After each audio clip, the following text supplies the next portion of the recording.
So we have a local government structure of a council manager form of government. So we have elected officials who you may be familiar with. Those are our mayor and council, as you see here. So we have one mayor, 6 council members. Half of them are up for election every 3 years, and they hire the city manager, which is currently me, and then I hire the rest of the city staff. And our electeds set the policies, and we implement the policies. You may also be familiar with our elected Parks Commission. So we have a commission that is park specific around parks policy, and they hire our parks director, who also works with me, which is great. And so you can see our parks commissioners there. It is a 5-member elected body, and they select a chair every year to guide them as well. So city manager's role, I provide council the info they need. And luckily, it's not just on me. I have a whole group of subject matter experts that I get to work with every day to help council get information to help them make the best decisions. And then we implement those policy decisions that they make. We ensure effective services for the community. So whether it's flushing your toilets, turning on your lights, public safety, that is all us. I support and empower staff, make sure this is a great place to work and that they have the resources that they need to get the job done. And we administer the adopted budget. So the budget is our 2-year plan for the work that we're going to do, as well as how we are going to spend the revenue that we have brought in. And then we work a lot with other government agencies and stakeholders and partners, whether it's with the county, other jurisdictions, or with nonprofit entities such as ORLLI. We collaborate and work with them as well, depending on the project or the need. So a typical day is never a typical day, always a little bit different every day, depending on what's going on, which is great. When we're thinking about the city, Ashland is unique in that we are a full service city. So we have utilities. Oftentimes other cities don't have utilities. So you'll have private electric, for example, or a water commission or a fire district, or private fiber providers. In Ashland, we do it all. So today we're talking about administration, and that includes city manager's office, finance, HR, and legal. But the city is made up of our innovation and technology groups, so it's Ashland Fiber and GIS, public works. So you may be familiar with such things as clean water and toilet flushing. That is public works, often very popular, both our streets, sewer. Then we have public safety with police and fire, community development. So that's our land planning and housing. And then Parks and Rec, we maintain our parks, have our recreation services, senior services. Like I said, today we're going to talk about city administration. So here we all are at the round table. We have a few members missing. Who's the shark, Jordan? Is that? That's Molly, our HR director. She did not have a photo available on a short notice. Great. That feels right. That feels right. The shark for HR. That's good. So when you think about administration, oftentimes we're talking about kind of the internal workings of the city. So we're talking about IT. They manage and plan and implement our technology infrastructure. So whether that's cybersecurity, network administration, or hardware management, so our actual computers, screens, and things like that. Software management, Teams, Microsoft. Anyone ever search for something in Outlook? It's great. It's great. It's super great. Everyone loves Outlook. And then our help desk for those of us who can't get the printer to work, they help us do that too. We have human resources.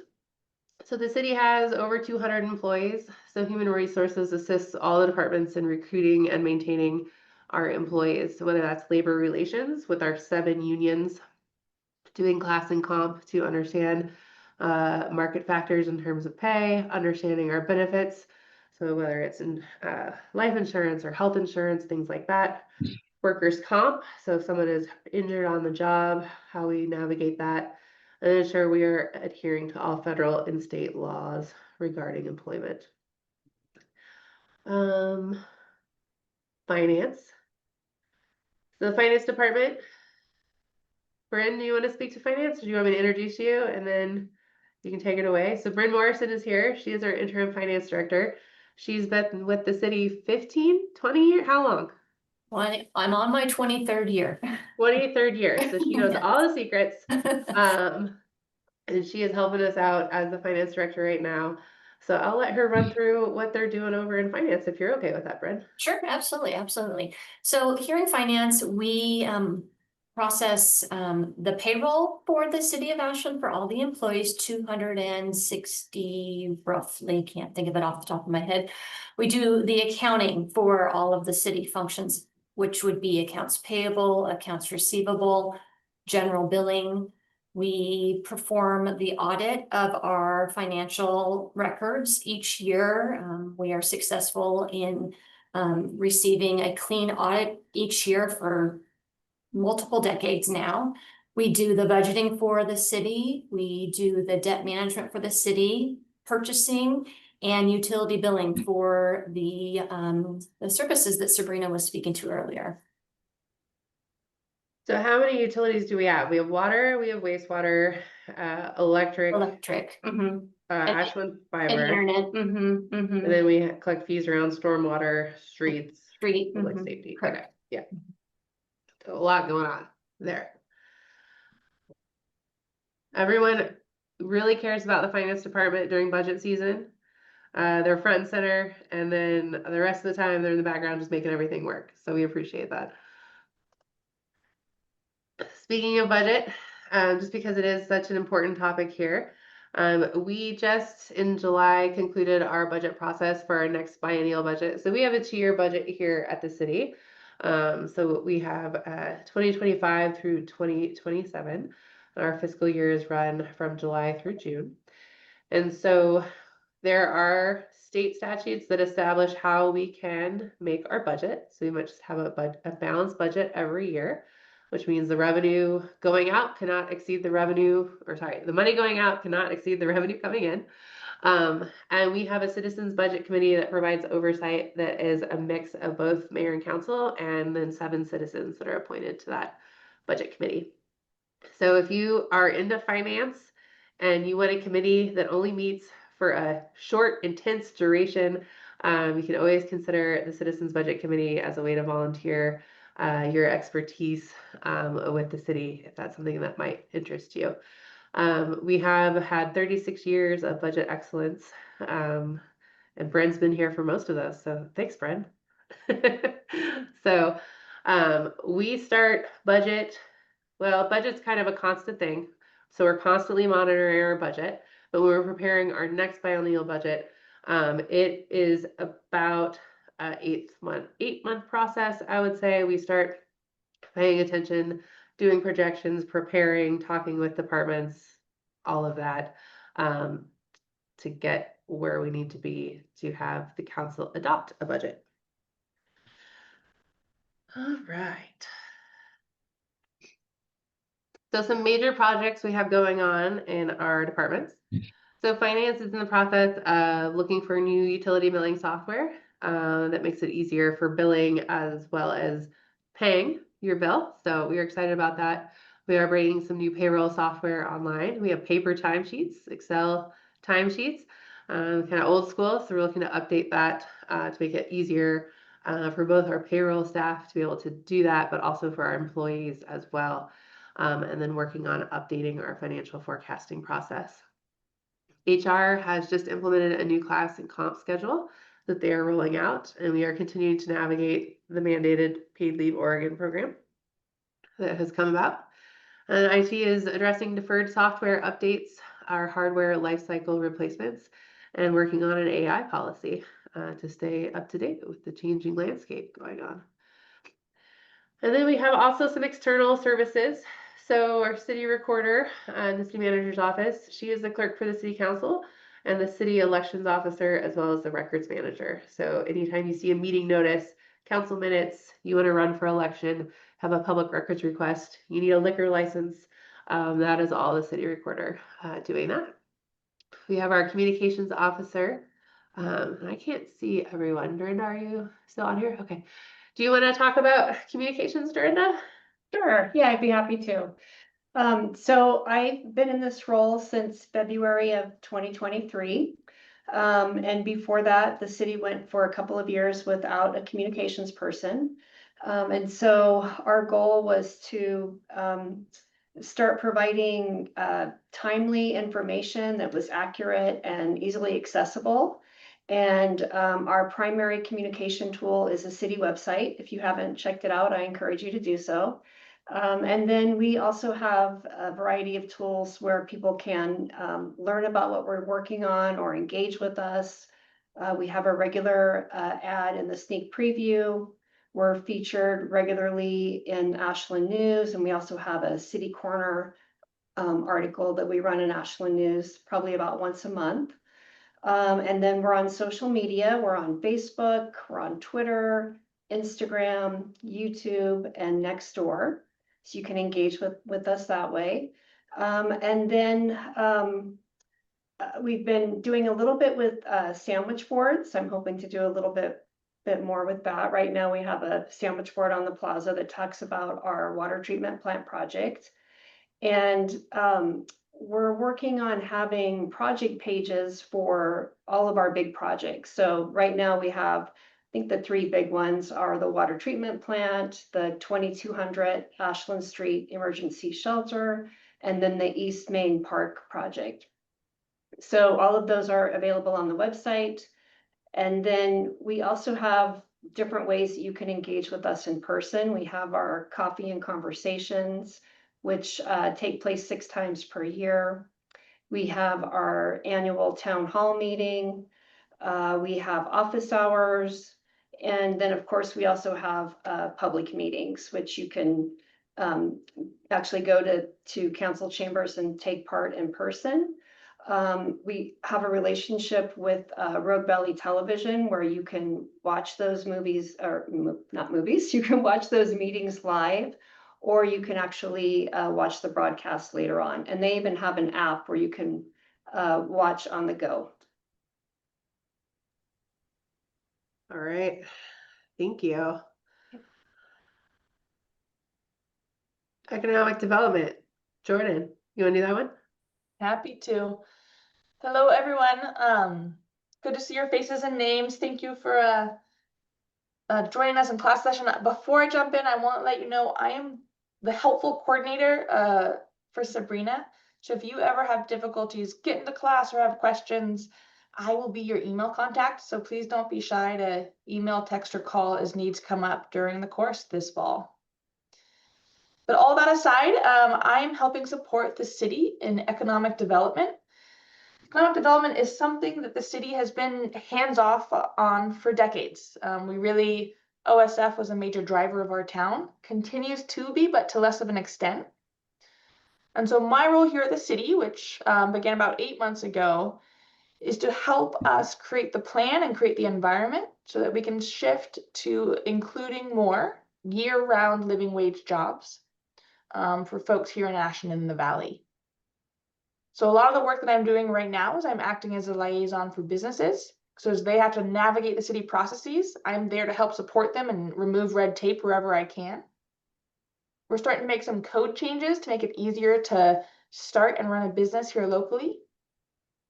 We've done some grant programs specifically to support tourism and to help beautify our downtown.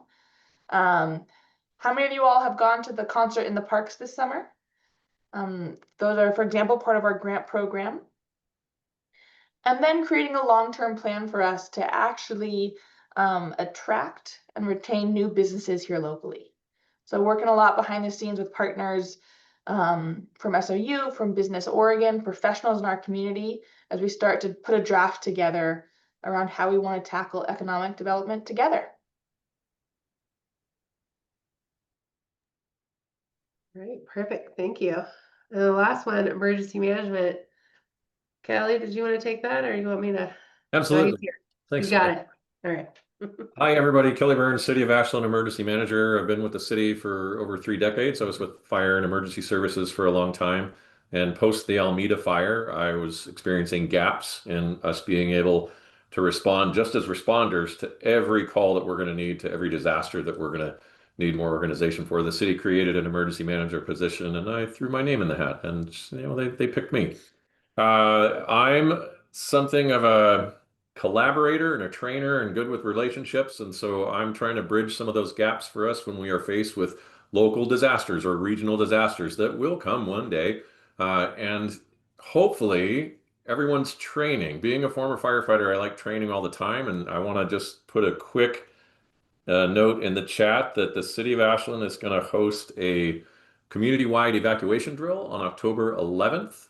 And that'll be in the morning. It's a Saturday.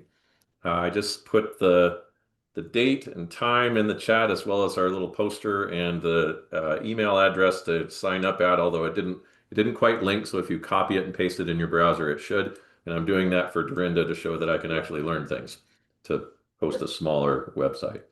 How would you know that I'm in your world is if you've signed up for emergency alerts and then you receive our closest contact point with each other is maybe you receive a message from the city saying, hey, there's an evacuation in this area, or hey, there's a wildfire in this area, be aware, or hey, your utilities are down in this large neighborhood and we can expect them to come back on in this many hours. If you're not signed up for Jackson Alerts, I really want everybody to do that.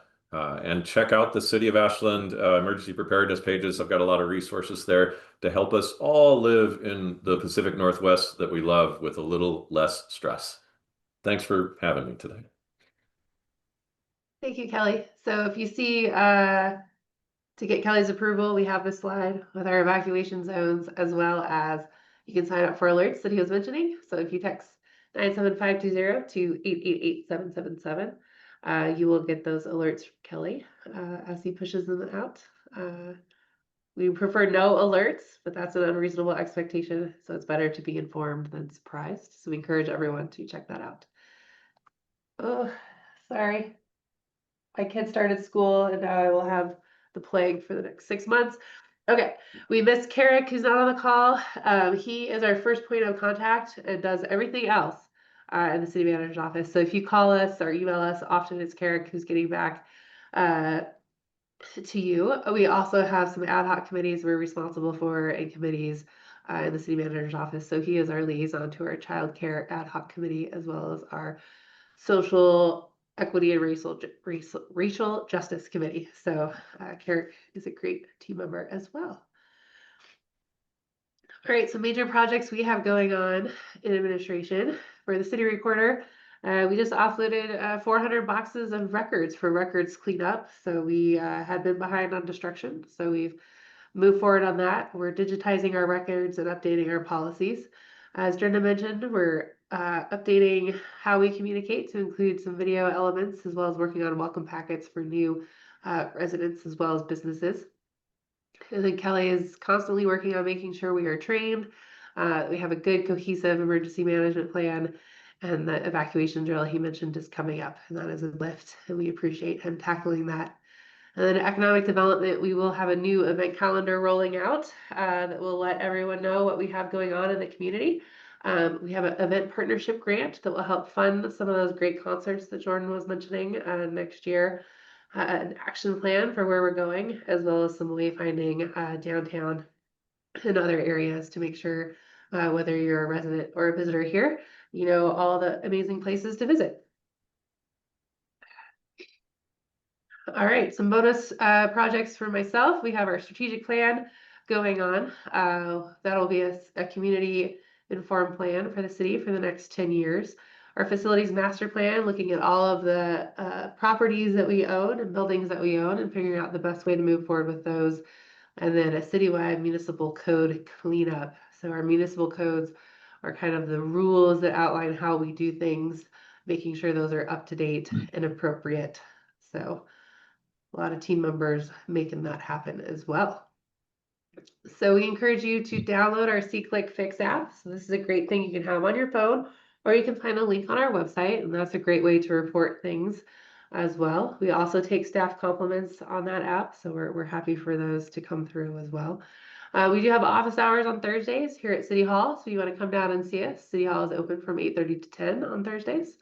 Our next coffee and conversation, October 14th at North Mountain Park at 1 p.m. City staff will be there along with several elected officials. You can always email us, and Dorinda wants you to subscribe to our city newsletter. So that goes out about every 2 weeks. It has all the information that's going on in the city. She does a great job putting that together. So I would encourage that. You subscribe to that, and then you don't have to look for that info. It comes to you, which is super convenient. And with that, we're going to open it up for any questions from the group. I'm going to stop sharing. There we go.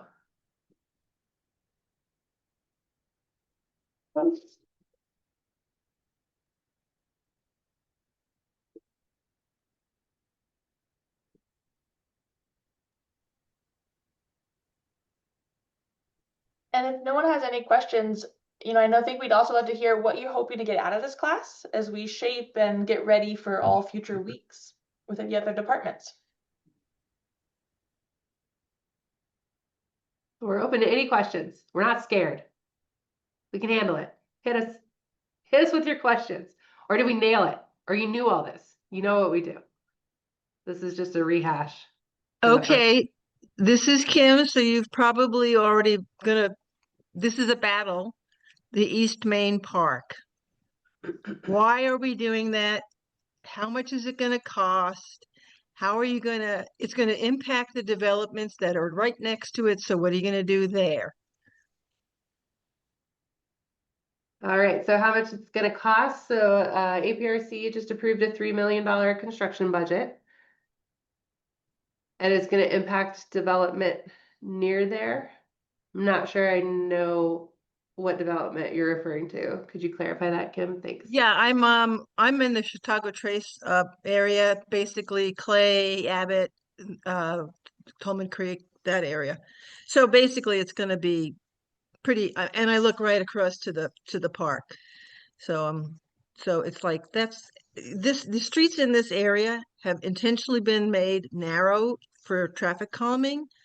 So the last time I heard, the parking lot for that park was going to be off of Abbott, and it's like, really? Why don't you just do it off? If you have to do this park, which it's going to be pretty pricey if you ask me, and where the money is coming from, I don't know, but that's not my problem. Well, yes, it is. Sorry. Why not off of East Main for the parking lot? So the parking lot will be off of East Main. So they were exploring several options, given the cost of the road improvements. But moving forward, the road improvements will be done. Parking lot's coming off of East Main. The money for the park is coming from the capital funds that Parks has collected. So as an overview, they get capital money from the food and beverage tax. So they've been saving a long time for this park. The park's been in the works for numerous years, and it's part of APRC's overall goal of having parks within a certain distance of every home. So if you all are interested in kind of parks business, if you remember kind of the second or third slide, there's a Parks Commission that makes those decisions. So they have public meetings as well that you can attend. I believe their study session is the first Wednesday of the month. And their business meeting is the second Wednesday of the month.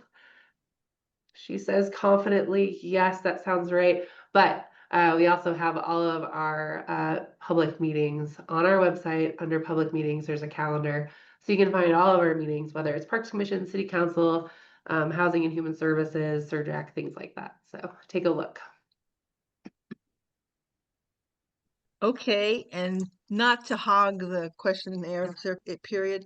I volunteer at the senior center on Mondays, and there's a lot of concern about the senior center basically disappearing from that area, if you will. And that's a good location for everyone, and I don't understand why if it's not broke, don't fix it.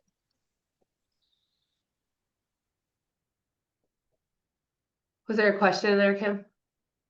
Yeah, what's happening with the senior center at that location? I don't know about them moving. So when Parks is here, that'll be a good question for Rocky. Okay.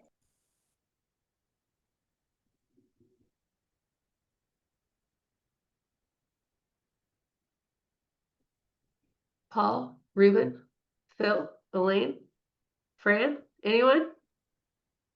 Yeah, we're just new here since February, so this is Welcome. yeah, we want to learn about Ashland and how it works. Great. Awesome. Glad you're here. And I have a question for Kelly. With this citywide evacuation, you know, test you're doing on October 11, how is that going to be handled? How do citizens participate? Got it. I can handle that, Elaine. So you sign up for an opt-in text alert, which is part of the registration. When you go to register, it says do this and this and this. And we tried to keep the instructions pretty simple and the number of questions to answer pretty simple. If you have trouble with it, you can always reach out to me and say, hey, I tried it, it didn't work. And there will always be somebody that has a little trouble with it. I don't mind helping with that because I want as many people to sign up as possible.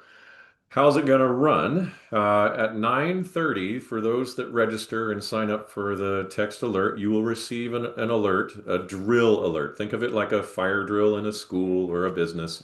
Only this one, you're going to travel, you're going to gather your things. Let me back up one second. You're going to gather your things that you might take with you in an evacuation if you received a notice. And you're going to calmly put those in your vehicle or your mode of transport or whoever is giving you a ride. And then you're going to travel to our destination. Maybe looking behind the curtain a little bit on this one, we're all going to go out to the Ashland Municipal Airport where you will be received by CERT volunteers and a lot of researchers and people that are very interested in evacuations. And then we're going to check out how long did it take you and what were things that you thought about when you did it? What did you forget, in an evacuation? Because, somebody way smarter than me once said, we really don't like the test before the lesson. Does that make sense? So I'm trying to give a little bit of a drill for our community to see how a mass evacuation is going to work. So partnering with Oregon Department of Transportation, Ashland Police Department, Jackson County Sheriff's, Ashland Fire Department, City Street Department, Jackson County Parks, Ashland Municipal Airport, and then a lot of other community partners are participating in this to try to make this drill go off smoothly. It's the first of its kind. And so I think we're going to learn a lot as we do it. And mostly I want it to impact our local citizens so that they go, hey, I tried driving out this way and it got all blocked up with traffic. Like that's all good feedback, even if it doesn't, even if you don't arrive on the time you think you're going to arrive. In a real situation, I'm hoping that people can develop some muscle memory for how to practice their evacuations with this drill. Does that answer most of it? Yes, for that day, I do have a question. I live at the north end of town Sure. and close to Nevada, and there's been discussion for a long time about connecting the Nevada Yeah, the bridge. Uh-huh. a bridge. Yeah. Is anything going to happen with that, even if it were just a pedestrian bridge, with a pole in front so cars can't go through all the time, but in an emergency, Could be the place, right? Yeah. I don't know what the city planners are doing for that. I know that it's been planned for, presented, and there's a good effort that goes to it, and then it backs off a little bit. It's not there now. So yes, I know. So I'm one of those people that say you do the best you can with what you have where you're at right now. I actually think one of our presidents might have said that, a really good one. Well, I've lived here for over 50 years and there's been so much development that we just need a few more ways. Yeah, no, I totally agree. Maybe something special for anybody that, Paul, I know you said you're new to the Ashland area, but post the Alameda fire, with cooperation with ODOT and our Ashland City, we put in what's called the North Mountain Escape Ramp, which is a gravel spit that goes right out onto I-5. It's controlled by ODOT or OSP or Ashland Police or Ashland Streets. We've tried to put redundancy in it. That will be open for the drill so that if people, like from your neighborhood, even on that Nevada, if you drive up and around and learn how Eagle Mill actually connects down into Mountain again, or go down around Hersey, see you're learning the streets. I want that for this drill. You can drive on that and head out to the airport. So that'll be if you read the evacuation time estimate study, when that ramp is open, theoretically, it only helps our mass evacuation an entire city emptying by about 10 minutes. if I'm paraphrasing that right. Still, I want people to practice, and hopefully you'll find the signups easy, and we will have a fun drill on October 11th. Okay, thank you. You bet.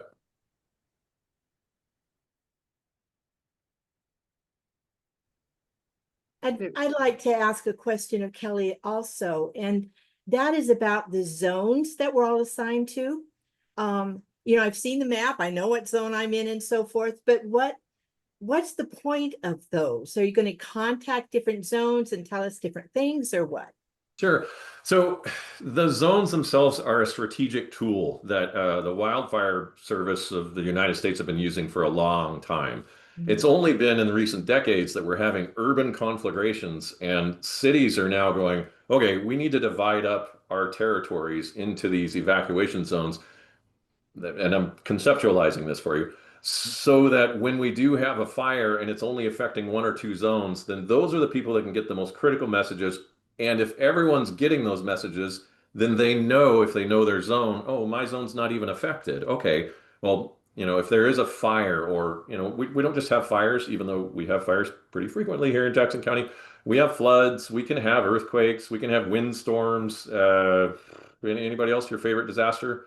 We can have geomagnetic storms. Those are happening this year. Well, city things, all the electricity goes off in a particular area. Yeah. So utility outages and things like that. So, and if it's just an evacuation zone, then we can block, the technology I have to send messages, I block out those zones in a shape, and it geofences the message for that. So it's mainly for decision makers like responders, a strategy point for like certain sections of town that we can divide them up. For me as an emergency manager, I work through them, and they say, okay, this zone is under threat. Like, can we send a message so that people know that it's that zone? And then the rest of the zones can either breathe easy or pay closer attention or reach out to help a friend that might be in that zone. Like, it's kind of how it plays out. I hope I'm answering that somewhat. Well, so I'm hearing that it's primarily for messaging purposes. Yes. That Yeah. I mean, evacuations are a reality. We live on, in a time and an area that is prone to wildfires. And so because we can't predict when those are, like, think about hurricane areas. You can predict a week in advance before it's going to hit you. You got all the time in the world to prepare. Sometimes wildfires don't give us that luxury. So what we've done ahead of time then is divide the city up into evacuation zones, so that then when we are faced with the event, we can very quickly and rapidly identify which zones are under threat, and then give some messaging out to those that are signed up, as well as get the message out through even police officers knocking on doors. Like, that's kind of what we have to do at this point. Does that help at all, Patrice? Oh, yes, that answers my question very well. And I do have a second question. Well, a comment first of all, and I really appreciate all of you from the city being here and talking with us. I think that's wonderful. And I do appreciate you putting this time and effort into this for us. My second question is for Jordan, and talking about economic development. And I wondered, and I read in the past about surveys, people are worried that OSF was everything going on in Ashland. And people have said, it seems to me, for years, that we need to diversify. So I wondered, can you give us any specific examples of areas that you're looking maybe to bring in a particular kind of business, or is anything going on in that area? Yeah, absolutely. And thank you for the question. The predictions and the projections for our region is that healthcare continues to be one of the biggest growing workforce needs within the Jackson County. So we're really looking at targeting healthcare. We're looking at targeting professional and technical degrees. So those are things like software developers, kind of more those technical work that tend to be very high paying jobs. One of the biggest struggles here in Ashland that is a preventative for a workforce is affordable housing. And so particularly in the short and medium term, we want to be able to attract new residents and businesses that can support people that can afford our housing market, as we are working to build affordable housing pipelines for service workers, for home health support workers, etc. Because what the biggest challenge that Ashland faces, we are a population of roughly 20,000 people, 21,000 people. Half of that, about 10,000, are in the workforce. And that 50% is really common. Central Point is also 50%, Medford is 50%. The difference for Ashland is the 50% who aren't in the workforce here in Ashland are primarily folks over the age of 65. So our age of folks 21 and under has been decreasing pretty rapidly over the last decade. While in Central Point, the proportion of those folks are younger is much higher. So our workforce pipeline is getting smaller and smaller. So Patrice, one of our focal points is how can we help support and bring in particular families here. So what businesses help draw kind of the price point for someone to afford a home, and how do we make the quality of life here in Ashland really great for families so that folks want to move here and businesses want to come here. So that's where we're at right now, and my primary focus is partnering with the institutions that need to be involved to make actual action happen. So I look forward to talking more with the community through our strategic planning process, is when we're going to kind of go live in public to get feedback on what people think about the strategies the city is planning on taking. Thank you. Sue, good to see you. You're on mute. There you go. First of all, I want to thank you too for putting this program on. I really, really appreciate it. I wanted to ask a question about the C-Click Fix. It seems that once you put an item in and there's a response, there's no way to respond back to that initial ticket. You have to go put a new one in. So I don't know if people are aware of that or if I don't know how to use the product correctly. That's good feedback. I'll take a look at that. Yeah, and I'll let you know, because that ran into me. I reported something. I love C-Click Fix. Probably our public works probably hates when I walk to work every day because I just deer sightings on C-Click Fix. But yes, that we're working on the behind the scenes to figure out if there's a way to be able to respond, even if folks just want to give a thank you or to follow up and say, oh, it hasn't been resolved yet. So please keep submitting another ticket until we can figure that out. Okay, thank you. Yeah, I guess city staff is the biggest user of C-Click Fix at this point, because I'm also putting in tickets. So, it is a really cool tool. If you haven't seen it, I would encourage you to check it out. I do really like it. I really appreciate it. And I bet it helps, hopefully it helps mitigate the number of phone calls that come in. If people, as soon as people start to learn how to use it. Yeah. Yeah, I think something to keep in mind and why we have C-Click Fix is I think a lot of times as you like go around town and you see stuff, it's kind of like if you see something, say something. City staff doesn't always realize, we don't always drive down the streets that you drive down. We don't always see those things. And so it's a way that you can kind of help us discover problems kind of early and often so we can resolve them before they escalate. Or, even like, a deer in the road or anything like that, we can take care of that quickly. So, yeah, I would encourage you to check that out. Other questions?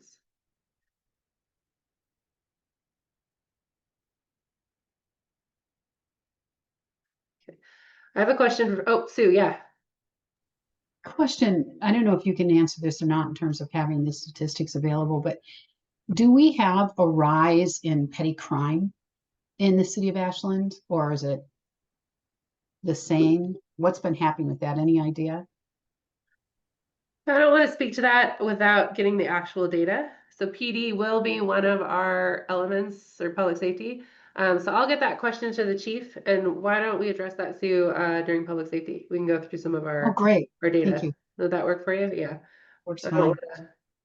Happy to make up an answer, but I think it's probably best to get the actual. I appreciate that. Yeah. So who in the class has lived in Ashland the longest? So Elaine mentioned what, you've been here 40 years? So is Elaine the winner? Has anyone lived here longer than Elaine? Anyone want to fight Elaine for the title? Going once, going twice. Okay, Elaine, you are our longest historian in the of Ashland happenings. Yeah, I was here, yeah, I moved here in 73. And 73. very early on, there was, they had citizen advisory committees divided, to talk about the various aspects that the city might need to look at. And my husband and I both served on those. Great. It was a great way to get involved and meet new people. in the Yeah. community. There were a lot of young professionals moving to Ashland at the same time. Yeah. So I think that's still true. So if you all aren't aware, and we might cover this again later on, but we have several citizen commissions and committees that you can join and volunteer. So if you go to our website, there is a committees page, and we have our openings that are available. So if you have some subject matter expertise or an area of interest that you want to participate in, that is a great way to get involved. So we have everything from public art to social equity and racial justice. We have our planning commission. They're a pretty serious commission, I would say, of all the commissions. Now these are appointed by the mayor and confirmed by council. So unlike city council or the Ashland Parks and Rec Commission that are elected, these ones are appointed. They're still public bodies, so you still have publicly noticed meetings and set meeting times. And they have annual work plans approved by council. But if that's something you're interested in, we'll send out the link to the website and you can take a look at that if that's something that might be of interest. So don't take my word for it. Elaine knows. She brought it up. So you can ask her about that. All right. Who is our newest resident? I'm thinking it might be Paul because he just, Ruben. Okay, Oh, Paul both and of us. Ruben. How long have you been here, Paul? We moved here. What's that? 7 months, isn't it? Yep. February 22nd. Okay. You're both here February 22nd. Okay, newest, Paul and Ruben. All right. Anyone else here who is new? Oh, thank you, Dorinda. She put the link for the commissions and committees in the chat box. So if you want to check that out. Okay, 7 months, fairly new. That's good. Well, we're glad you're diving in and learning about the city. That's great. All right, so Elaine's been on a commission. Have any of you been on any of the other city commissions or committees or volunteered with the city? All right, well, you look like prime suspects, I'm gonna tell you, to participate. How many of you have been to a city council meeting or an Ashland Parks and Rec Commission meeting? Fran, yes. Elaine, oh yeah, I go to all of them. Big fan. Okay. Frank, okay. What do we think? Sometimes they're fun. Sometimes they're really boring. I'm gonna be honest, but sometimes they're good. That's a good way. And you can watch them on RVTV. So if you don't want to come see me in person, I won't take it personally. I get it. But you can see the public meetings on RVTV. And that's a good way to kind of understand some of the policy decisions that are being made by council. So our city council meetings are the first and third Mondays and Tuesdays of the month. So Mondays are our study sessions. Those are a little more informal. And that's when we talk about some of the bigger items. And then Tuesdays are the business meetings. That's when council typically votes on things for adoption or passes resolutions, things like that. So encourage you to check that out for sure. Okay, so no pressure, but we have some field trips coming up in this class where you guys get to come on site. So our next class, there's a field trip, right? Oh, And that, let me look. I want to say it was like at the fire station? No. I think it's Ashland Fiber Network, isn't it? Oh, yes, you're right. Thank you. we're running this class. It's going great. Yes, Ashland Fiber Network. So 90 North Mountain, we're gonna meet over there. So you're gonna get to meet Chad. Now you have never met a person more passionate about fiber than Chad. So this is gonna be a real treat. So you can see our head end, which is where all of our equipment's at. You're gonna come to our big yard. So you're gonna see some large equipment. So we have our electric utility over there, Public Works, part of Public Works, etc., is also over there. So I think that'll be really fun. So you should have had a waiver to sign. Sign that waiver so you can come on the field trip. So we will send out some details about where to go, where to park, where to meet us, so we can get you on site for that. Other questions? Since you brought up Ashland Fiber Network, what is the connection between Ashland Fiber Network and Ashland HomeNet? Yeah, so well, I don't know. Jordan's in charge of that now. You want to answer that one? Or you want me I'm to? happy to answer that one. So Ashland Fiber Network started up in the 90s. And at that time, our model was that the city built the infrastructure, and then we had some partner ISPs, which were the ones that were the customer interface.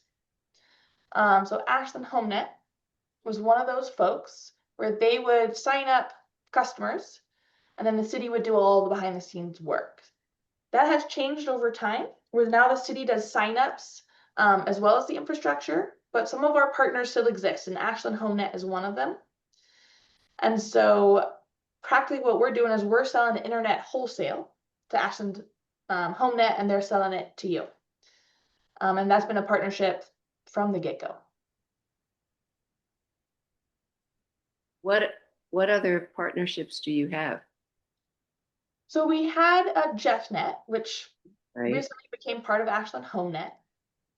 Project A was another one that has changed, and then there's another one that starts with C, and we'll have Chad show all this information next week.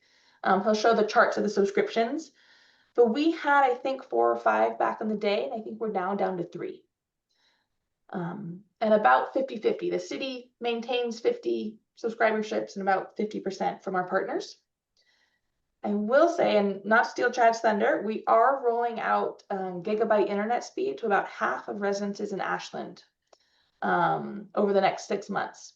So we're looking forward to connecting you all faster for those that are in those geographies. If we're not able to attend the in-person sessions, are you going to be recording those? Yes, I will actually have Zoom set up.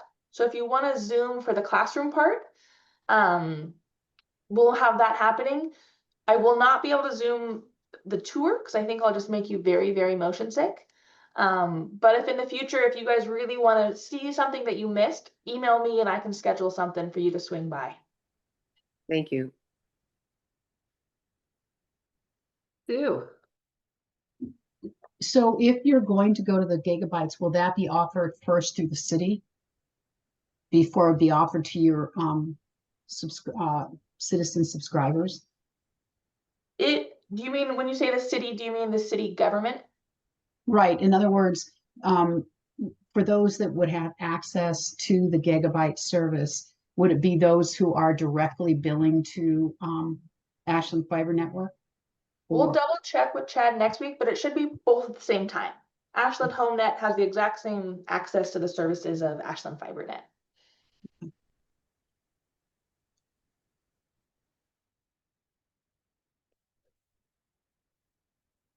Oh, I saw a hand up. Fran, you moved. Well, I wanted to get back to the evacuation issue. I understand it would take like 4 hours to evacuate the city.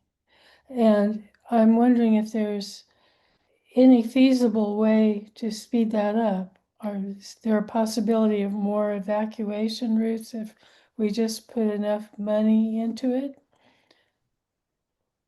Yeah. All right. Well, yeah, more ways out. I think every community on the planet is struggling with this right now because decades ago, city planners weren't considering that we would be in the place that we're at. where traffic will get blocked up.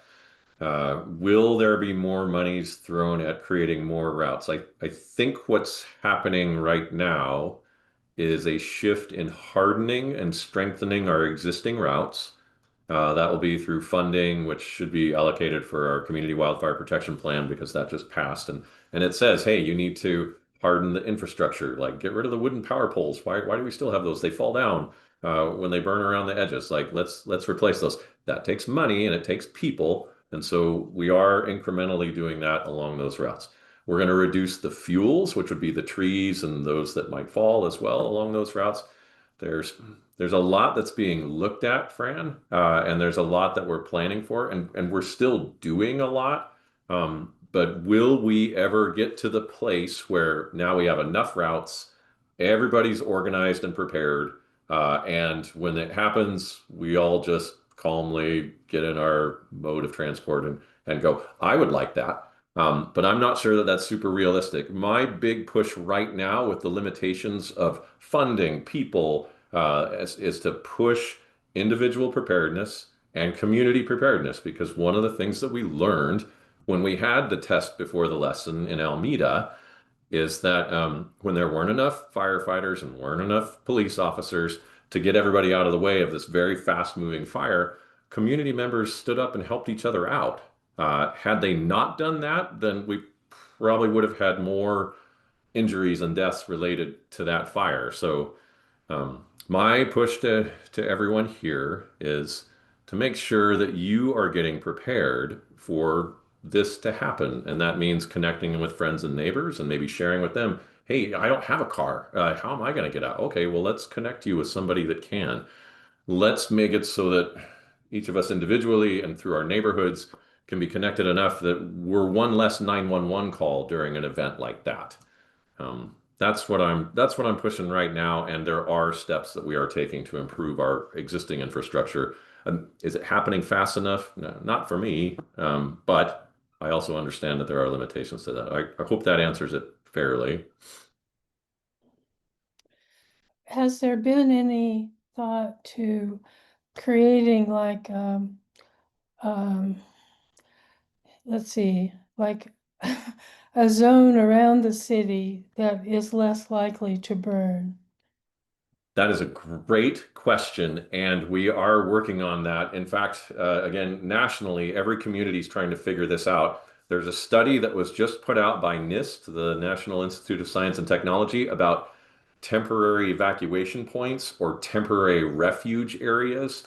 It's a wildfire concept that's been out there for people that fight wildland fires, but now they're trying to apply that in the urban suburban area, and nobody has the perfect metric for this because they're still understanding that when homes are on fire, they're putting out way more heat, way more toxins, and the distance you need to be away from that, there's hardly any urban suburban area that will be completely safe as if you were in a wildland fire and you have an open field for, a mile or so. Yet, it's an idea whose time has come. So at least I'm telling people the concept of like, learn your town.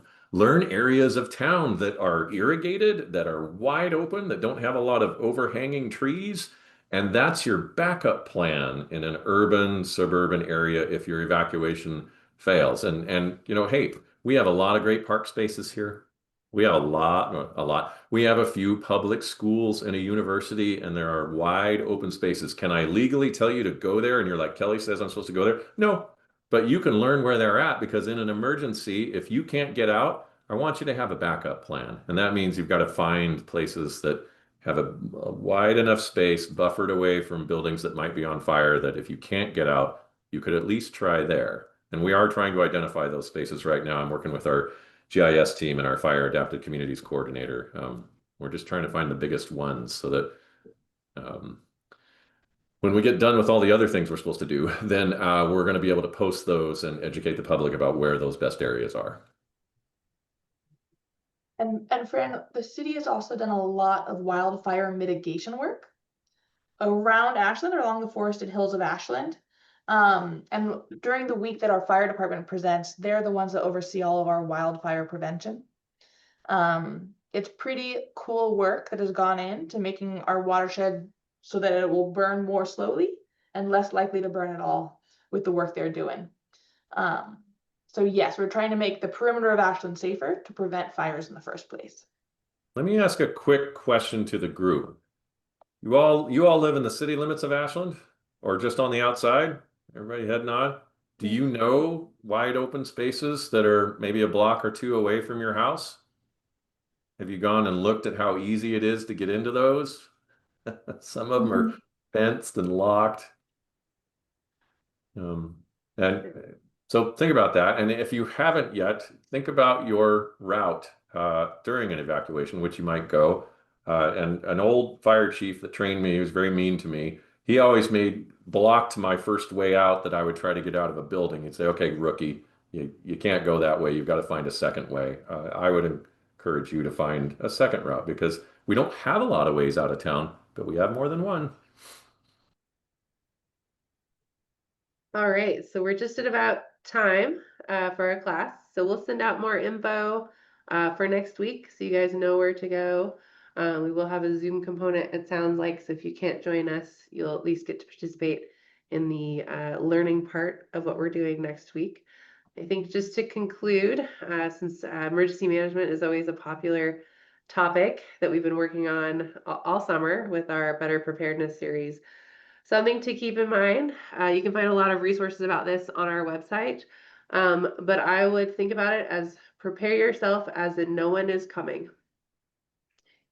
You are the main character in your story, and during a major event, there is no guarantee that anyone is coming to assist. So what are your routes? What are your zones? How are you communicating with your family, your friends? What do you need to take with you? Where are you going? Things like that. Because in an emergency like Alameda, no one is left to knock on doors and no one is going to escort you out of the city.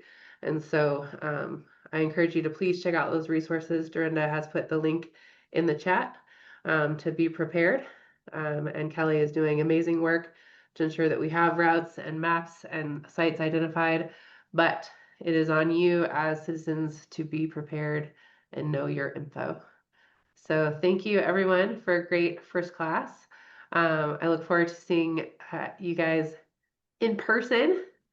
Thanks, Frank. And maybe on Zoom if you can't join us. In the meantime, if you have questions as you go through your week, jot them down or shoot us an email and we'll try to get those answered for you. And we'll try to answer questions that come in throughout the week at the beginning of the next class as well, so we can share with everybody. All right. Thank you all very much, and we will see you next week. Thank you, everyone. Good to meet you all virtually. Thanks for Thank asking you. good questions.